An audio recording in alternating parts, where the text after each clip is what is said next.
Hello friends, welcome to my channel Kanak chemistry tutorial. तो आज start करेंगे 11th क्लास की ही कंटिन्यू क्लास है ये आपका, ये एटॉमिक स्ट्रक्चर का यूनिट। एटॉमिक स्ट्रक्चर का 4 पार्ट ऑलरेडी डल चुका है, ठीक है, जिसका डिस्क्रिप्शन आपको डिस्क्रिप्शन बॉक्स में मिल जाएगा, आपको लिंक में। तो आज का स्टार्ट करेंगे, स्पेक्ट्रम के बारे में देखेंगे कि स्पेक्ट्रम होता क्या है, इसके कौन कौन से टाइप्स हैं, और एक इसका एग्जाम्पल देखेंगे हाइड्रोजन स्पेक्ट्रम के बारे में। ठीक है, तो आज के क्लास में इतना ही करेंगे, और हो सके तो आपका बोहस मॉडल के बारे में बता दूंगा। ओके, तो चलो स्टार्ट करेंगे इसके। तो स्पेक्ट्रम, तो ऑलरेडी मैंने प्रीवियस क्लास में क्या पढ़ाया था, इलेक्ट्रोमैग्नेटिक वेव के बारे में। और ठीक है, तो इलेक्ट्रोमैग्नेटिक वेव या उसी को बोलते हैं एनर्जी, या उसी को बोलते हैं रेडिएशन। ठीक है, तो रेडिएशन जब भी होता है तो उसमें स्पेक्ट्रम बनता है एक्चुअली में।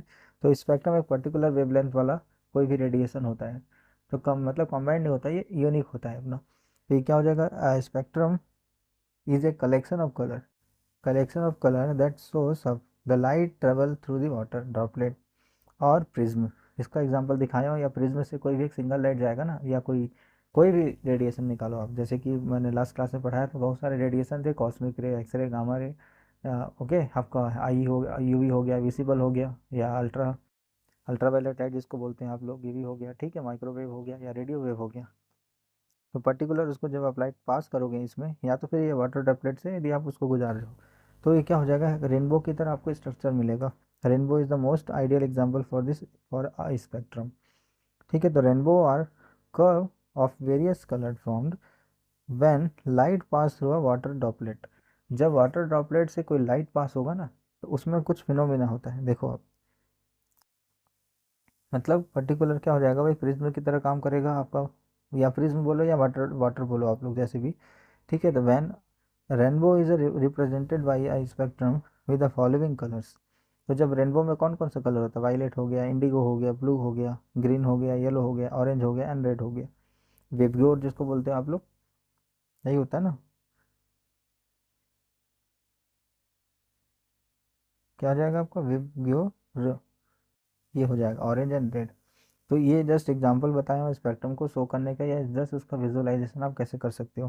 तो ये जो दिया हुआ है सोर्स ऑफ लाइट है, इसमें क्या किया, हॉट हीलियम, हीलियम के ट्यूब को हॉट किया हुआ है। ठीक है, मतलब इसके अंदर जो ट्यूब है एक्चुअली में, उसके अंदर हीलियम का गैस भरा होता है, और उसको हीट करने से क्या होगा, हीलियम के जो अंदर का इलेक्ट्रॉन, हीलियम लाइट एब्जॉर्ब करेगा, जो अभी तक देखते आ रहे हैं हम लोग प्रीवियस क्लास से। तो हीलियम का जो एटम होगा उसके अंदर में ना, हीलियम में एच ई जिसको बोलते हो आप लोग, हीलियम। ठीक है, तो यहाँ से क्या होने का, लाइट ग्लो होने लगेगा फिर। तो वो लाइट को किस में पास कर रहा है, ये स्लिट में पास कर रहा है। स्लिट क्या होता है, लेड से बना एक, लेड से बना होता है ये कभी भी। तो यहाँ पे बहुत सारा लाइट आएगा ना यहाँ से, तो जरूरी तो ना एक ही लाइट आएगा, तो बहुत सारा लाइट आ रहा है। तो एक पर्टिकुलर वेवलेंथ को, यहाँ पे होल होगा बीच में, पर्टिकुलर वेवलेंथ को आगे, एक सिंगल वेवलेंथ को आगे जाने देगा, ये चीज़ है। ठीक है, अब क्या होगा, ये स्लिट क्या होता है, स्लिट इससे लेड का बना होता है, बाकी जो रेडिएशन आता है उसको एब्जॉर्ब कर लेता है, बाकी ये जो लेड से बना जो मटेरियल है, या स्लिट बोल रहे हो जिसको। तो एक लाइट इसमें आया, और यहाँ पे प्रिज्म से जैसे ही टकराएगा, इसका डिस्पर्सन चालू हो जाएगा। नॉर्मल फिनोमेना आप लोग जानते हो, आप लोग प्रिज्म से इसको गुजारोगे तो क्या होगा, डिफ्रैक्शन होगा इसमें, और बाकी ये 7 अलग अलग रंगों में डिवाइड हो जाएगा। कौन कौन सा रंग है ये मैं ऑलरेडी बता चुका हूँ यहाँ पे। तो ये हीलियम, ये जो प्लेट है, ये होता है हीलियम एमिशन स्पेक्ट्रम। यहाँ पे हीलियम स्पेक्ट्रम बनता है। ठीक है, तो ये हो गया स्पेक्ट्रम, जो एक सिंगल यूनिक नेचर होता है, जिसकी केमिकल प्रॉपर्टी भी अलग होगी, ये चीज़ हो गया। ठीक है, तो ये हो गया स्पेक्ट्रम। अब उसके स्पेक्ट्रम कितने टाइप के मिलेंगे आपको, इस पर मेनली 3 टाइप के मिलेंगे, जिसको पढ़ते हैं हम लोग। ठीक है, तो कंटिन्यूस स्पेक्ट्रम, एब्जॉर्प्शन स्पेक्ट्रम, और एमिशन स्पेक्ट्रम। हालांकि कंटिन्यू एमिशन स्पेक्ट्रम का ये एग्जाम्पल होता है कंटिन्यूस स्पेक्ट्रम, लाइन स्पेक्ट्रम, ये चीज़ है। तो कंटिन्यूस स्पेक्ट्रम क्या होता है, यदि आप सनलाइट को पास करोगे किसके through, when sunlight is pass through a prism get dispersed into the continuous band at different colours. जो अभी आप लोग को दिखाया वो डिस्पर्सन कंटिन्यूअस स्पेक्ट्रम का ही एग्जांपल है ये वाला। ठीक है, जो प्रिज्म से जो लाइट गुजर रहा है ना, तो ये किसका एग्जांपल होगा, आपका कंटिन्यूअस स्पेक्ट्रम का ही वो एग्जांपल होगा। तो इसमें और क्या देख सकते हैं, देखो, तो spectrum that contain all wavelength emitted by A hot dense and light source, या लाइट सोर्स होगा या डेंस होगा, मतलब किसी चीज़ से गुजर रहा होगा, तो उस पर डिपेंड करेंगे। ठीक है, तो उसके बीच में जो जो ग्राफ बनेगा, ठीक है, तो ये ब्राइटनेस या इंटेंसिटी बोल सकते हो, या इधर वेवलेंथ हो गया आपका। तो ये कंटिन्यूस ग्राफ बन रहा है, देख लो आपका कंटिन्यूस ग्राफ बन रहा है ना, इसका सेम चीज़। अब अब क्या आएगा स्पेक्ट्रम में, absorption spectrum. absorption spectrum. Okay, an absorption spectrum shows the dark line where a material absorbs specific wavelength of light. जो मटेरियल होगा एक स्पेसिफिक वेवलेंथ को एब्जॉर्ब करता है और डार्क दिखता है वहाँ पे, मतलब जहाँ पे भी वो लाइट को एब्जॉर्ब करेगा वो डार्क दिखने लगेगा वहाँ पे, and revealing its unique chemical property, और एक स्पेशल यूनिक प्रॉपर्टी होगा उसका, ठीक है। Source dark line are gap in light after the light passes through the gas या मटेरियल, जैसे भी, ठीक है, उस मटेरियल पे करो या गैस से पास करो, जैसे भी करो। तो ये इंटेंसिटी हो गया आपका और ये वेवलेंथ हो गया। तो देखो एक जैसे कंटिन्यूस स्पेक्ट्रम होगा ना ये वाला, तो बीच में क्या मिलेगा, इसको गैप मिल रहा है ये वाला, उसी टाइप का ये गैप मिल रहा है आपको, क्या डार्क लाइन मिलेगा, इसी को बोलेंगे, ठीक है। तो यही क्या हो जाएगा आपका एब्जॉर्प्शन स्पेक्ट्रम में, इस टाइप का आपको ग्राफ मिलता है कभी भी।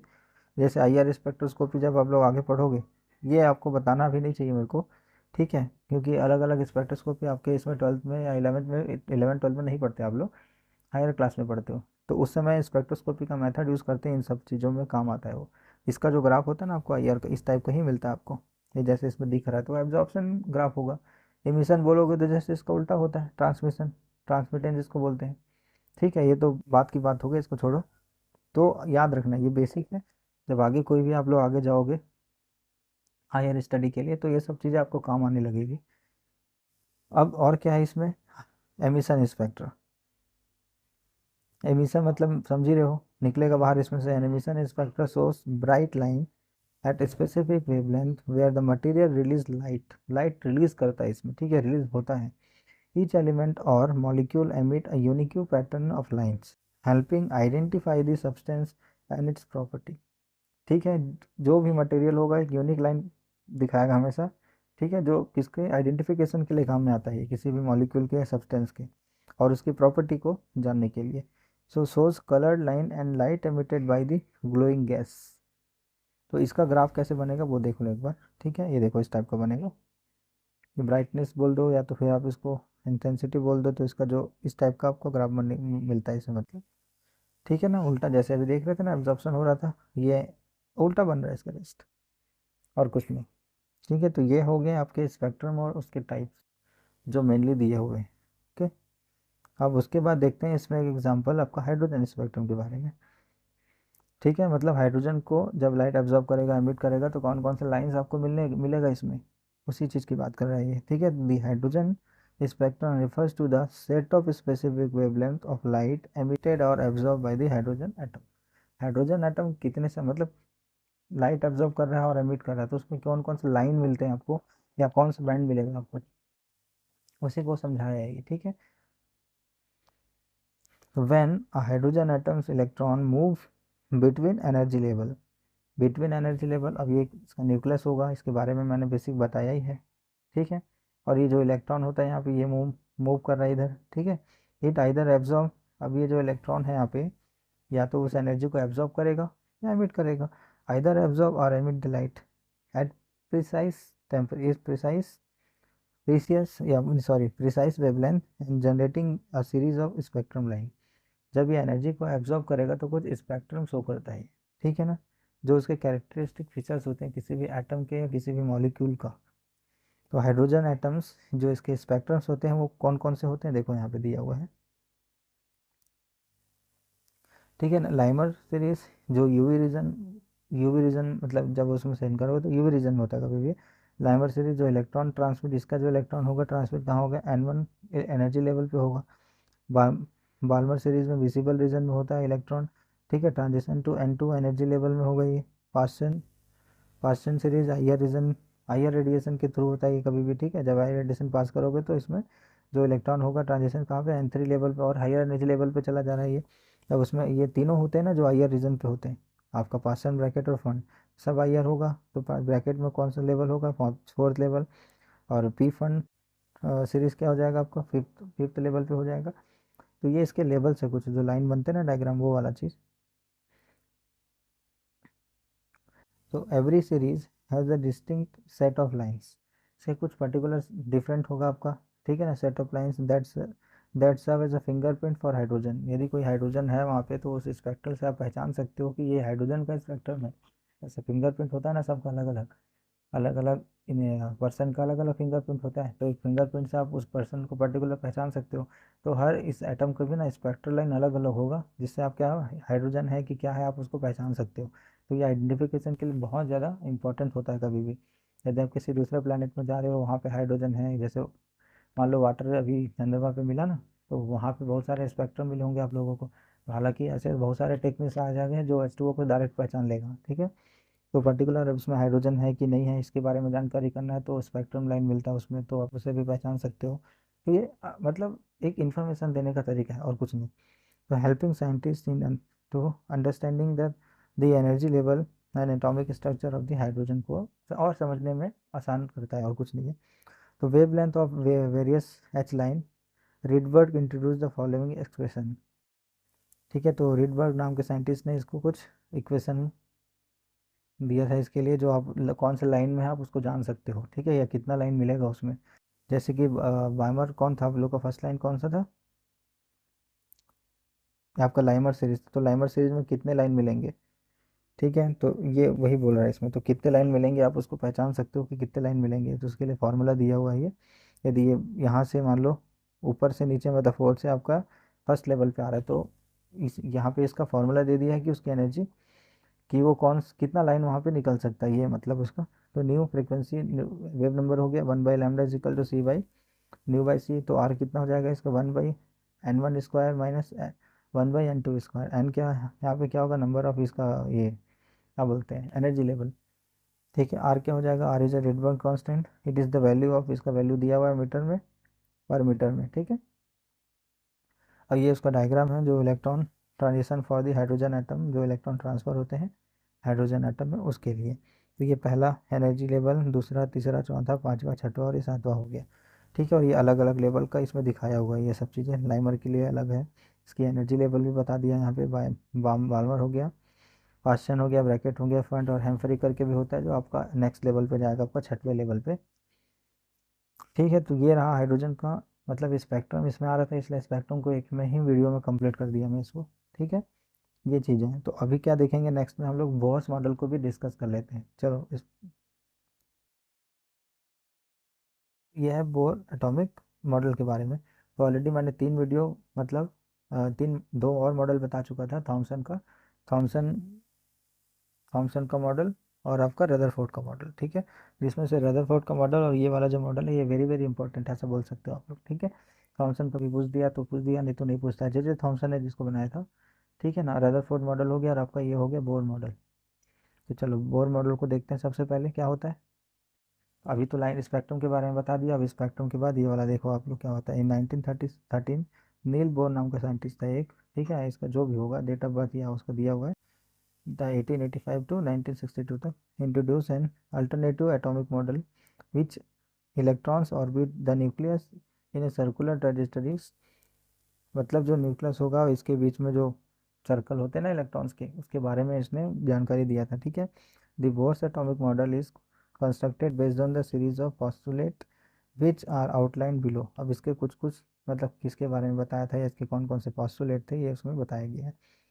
तो चलो देखते हैं। ठीक है, नील बोर नाम के साइंटिस्ट ने क्या क्या था। The electrons move in defined circle path around the nucleus. तो उसने क्या बताया था, जो न्यूक्लियस में जो इलेक्ट्रॉन्स होते हैं वो क्या होते हैं, एक पर्टिकुलर पाथ में डिफाइंड, मतलब एक डिफाइंड होगा कि कितने डिस्टेंस पे होगा या कितना होगा हर एटम के लिए। ठीक है, ये जो इलेक्ट्रॉन होता है पर्टिकुलर इस किसमें, इस सेल में या इस ऑर्बिट में घूमने लगेगा। ठीक है ना, इलेक्ट्रॉन का जो पाथ होगा ये चीज़ बोल रहा है। And he called circular path as orbit. इसको क्या बोला इसने, जो जिस पे ये घूमता है इसको क्या नाम दे दिया, ऑर्बिट नाम दे दिया। ठीक है, जो अब इसको आप क्या बोलते हैं, सेल भी बोलते हैं। ठीक है, सेल भी बोलते हैं, या ऑर्बिट में इलेक्ट्रॉन चक्कर लगाता रहता है, ये मतलब हो गया। And postulated that as long as the electron is in a given orbit its energy does not change. ठीक है, इसका एनर्जी चेंज नहीं होगा, याद रखना एक चीज़ को, energy does not change and energy remain fixed. Fixed होता है एनर्जी, यदि एनर्जी फिक्स नहीं होता तो ये इसके पास में आ जाता, ऐसा इस टाइप का कुछ आपको और थ्योरी मिलेगा आगे देखने। ठीक है, तो मतलब जो इलेक्ट्रॉन होगा एक पर्टिकुलर एनर्जी या पर्टिकुलर राउंड पे वो घूमते रहेगा उसके न्यूक्लियस के आउटर मोस्ट में। ठीक है, ये चीज़ हो गया, इतना बता दिया उसके बाद आगे देखो क्या बोल रहा है ये।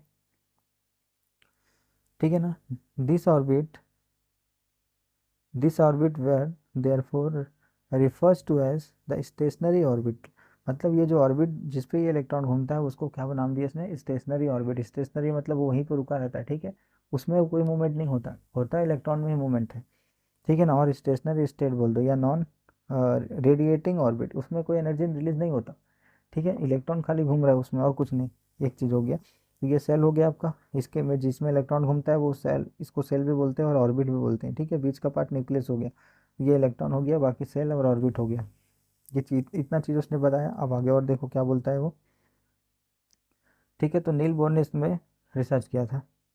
Then the electron can change its orbit. अब इलेक्ट्रॉन क्या काम कर सकता है, अपने ऑर्बिट को चेंज कर सकता है। कब चेंज करेगा, बाय एब्जॉर्बिंग और रिलीज एनर्जी, या तो एनर्जी को एब्जॉर्ब करेगा तो क्या हो जाएगा। अभी जस्ट आप लोगों ने क्या बोलता है, फोटो इलेक्ट्रिक इफेक्ट पढ़ा, ठीक है। जब किसी भी सरफेस पे क्या होगा, या इलेक्ट्रॉन होगा तो इलेक्ट्रॉन यहाँ से निकलने लगेगा या एब्जॉर्ब करेगा, तभी तो इलेक्ट्रॉन इजेक्ट हो रहा था।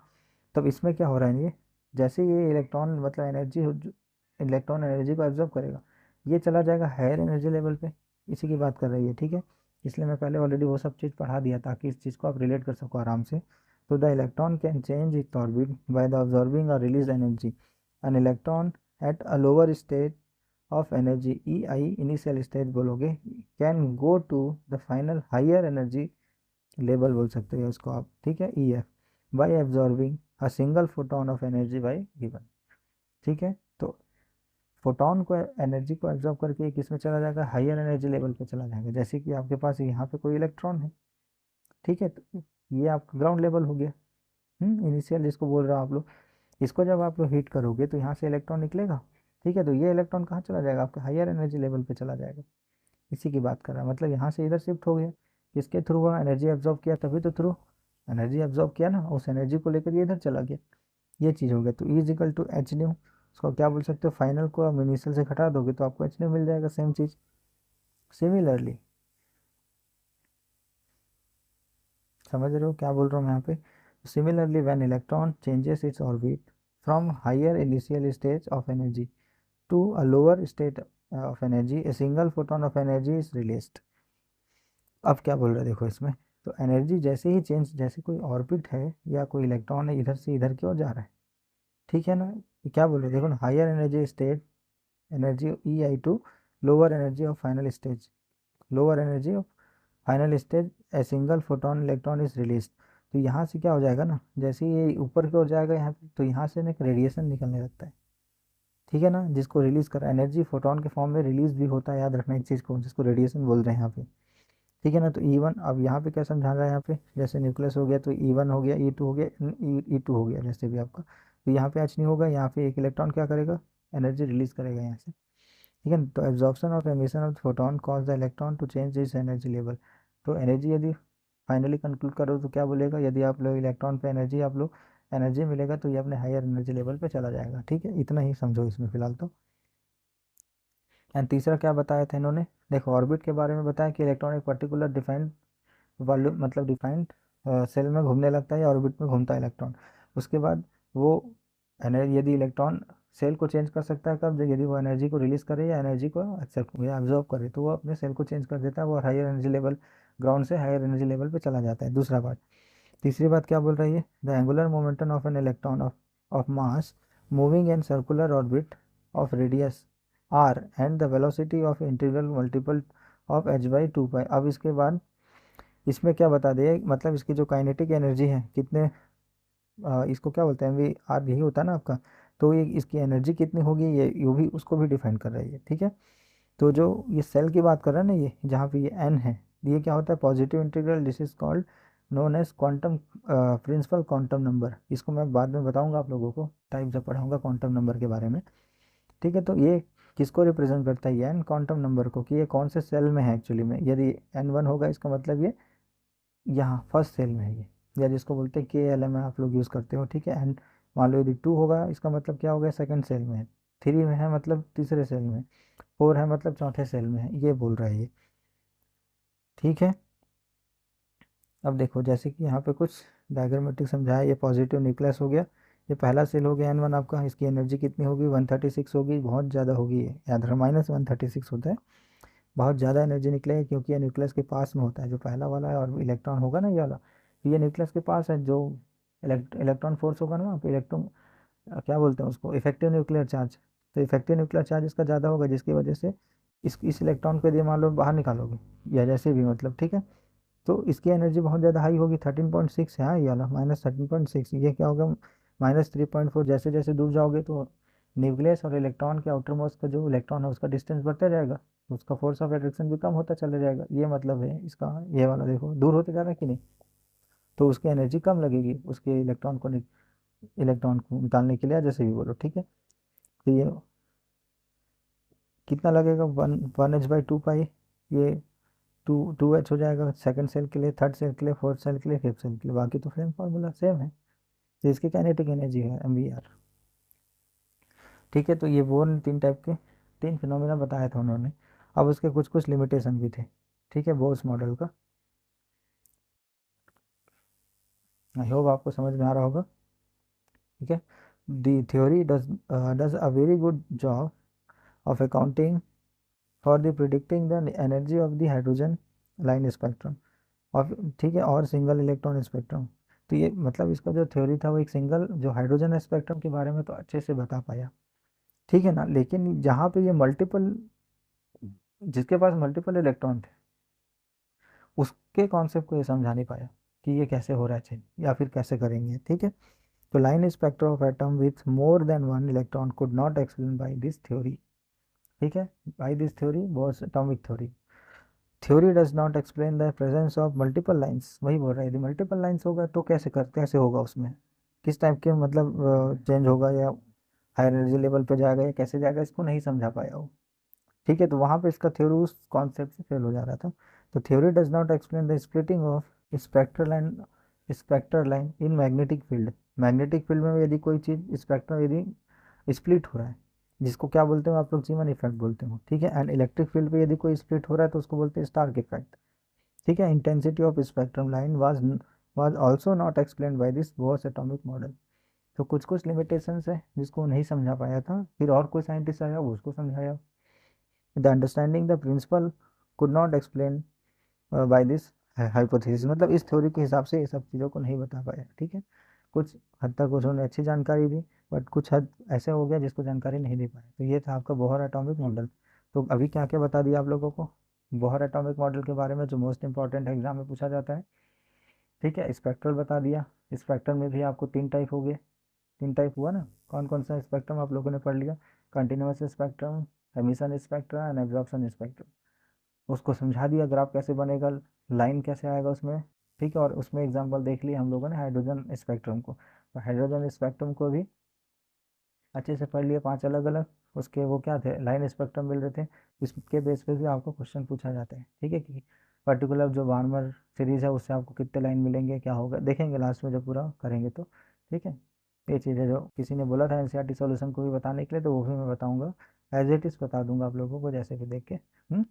तो ये होता है यहाँ पे आप लोगों का ये वाला खत्म, आगे चलेंगे हम लोग वेव फंक्शन में, ठीक है। वेव फंक्शन में आपका जहाँ पे डी ब्रॉगली वाला इक्वेशन आ जाएगा आपका, तो डी ब्रॉगली को पढ़ लेंगे, ठीक है। और आपके बाद हाइजेनबर्ग अनसर्टेनिटी प्रिंसिपल हो जाता है, इस दो थ्योरी को अच्छे से पढ़ेंगे। उसके बाद फिर आप लोग फिर जाओगे इसमें SPDF में, ठीक है।